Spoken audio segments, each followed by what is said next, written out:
welcome to Spin That Back. This is Rick. I'm Eric.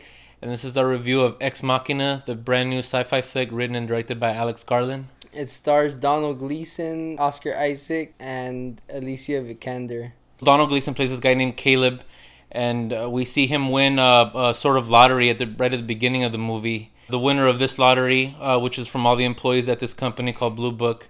Basically like Google almost, right? Yeah, it's like, Google. Caleb wins a trip to visit the founder of Blue Book. And we just see him show up at this huge, shit looks like the island from Jurassic Park. It's like this huge estate. Yeah, and he pretty much shows up not knowing what to expect.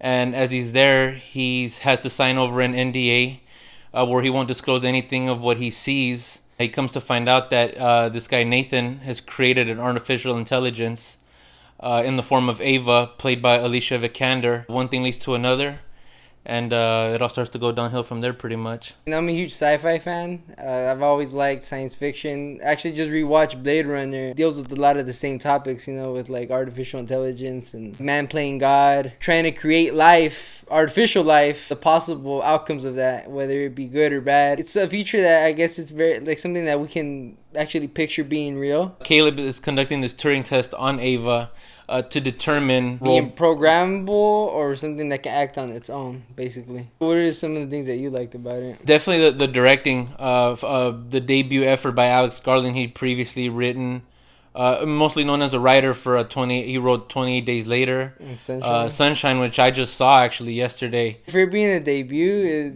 it looks amazing. Yeah, nothing really stylish, no like crazy camera angles, no. Very simple. Not too flashy, but it's all in the set directing.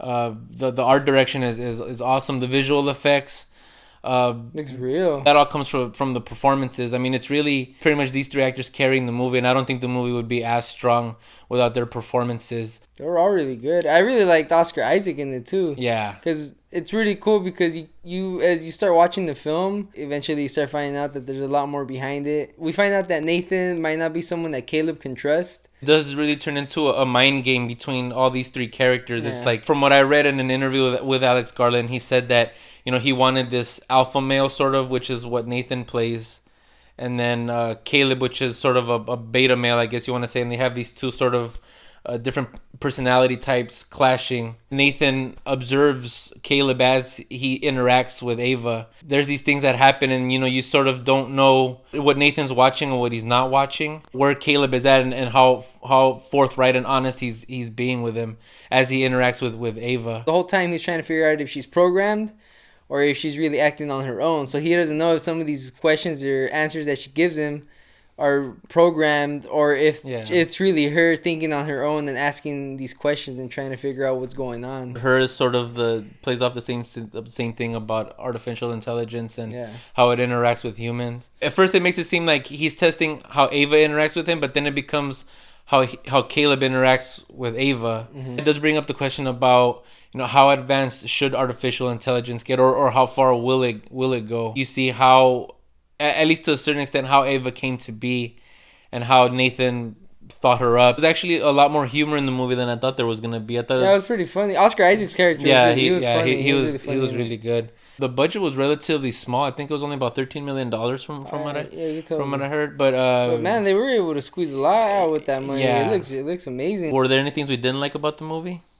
Nothing that stood out to me. I mean, maybe if I watch it a second time, I'll see some things. But I mean, honestly, like there wasn't really anything that stood out that even because I wasn't once taken out of the film. Like the whole time I was watching it, I was into it. I can't think of any cons right now. I mean, I loved it. I thought it was really well done. Or maybe sort of like twists that like I sort of saw coming. I mean, it's not a perfect movie. No, it's not perfect. I mean, it's flawed, but I mean, I can't really sit here and nitpick right now. There's been a lot of sci-fi films like recently that have been pretty good, but like this one I think stands out as being like one of like the better ones, just in general, just for what it does for the genre as a whole.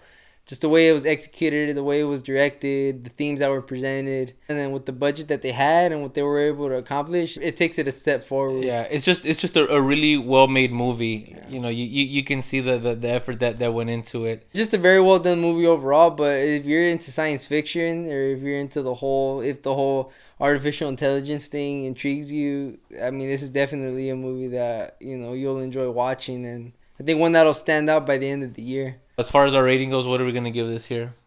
I loved it, man. I thought it was tight, yeah. Yes, science. I loved it too. I thought it was great. Like he said, it sets the bar for sci-fi movies this year, for sure. Especially coming in this early in the year. I have a rating that I have in mind, but I can't really give it without spoiling something. So I'll just go with tight, yeah.